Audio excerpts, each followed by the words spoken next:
নমস্কার বন্ধুরা, ফুড 93তে আপনাদের সবাইকে স্বাগত।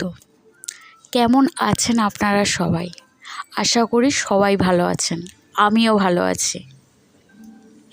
আজকের রেসিপিটা হচ্ছে কুলেখাড়া নিয়ে। কুলেখাড়া শাক একটি খুবই উপকারী শাক। এতে মূলত রক্তটা উৎপন্ন হয় বেশি। যাই হোক, বেশি কথা না বাড়িয়ে কুলেখাড়ার শাকের দিকে যাওয়া যাক।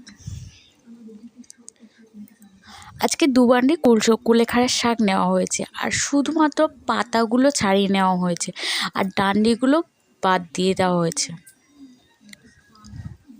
প্রত্যেকটা শাকের শুধুমাত্র পাতাগুলো, যেগুলো ভালো ভালো পাতা আছে, সেগুলো সব ভালো করে এক এক করে বেছে নেওয়া হয়েছে।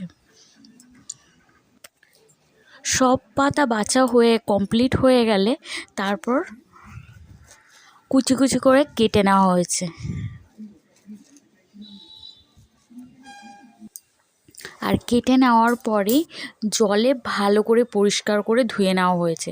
ধুয়ে নেওয়ার পরই গরম সর্ষে তেলে কালো জিরা ফোড়ন দিয়ে শাক, কেটে রাখা শাকগুলো সবগুলো দিয়ে পরিমাণ মতো লবণ, হলুদ দিয়ে ভালো করে নাড়িয়ে নেওয়া হচ্ছে। শাকটা কতটা ছিল, আর গরম তাওয়ায় দেওয়ার পর একদম নেপিটুকুনি হয়ে গেছে। ভালো করে নাড়ানোর পর যেই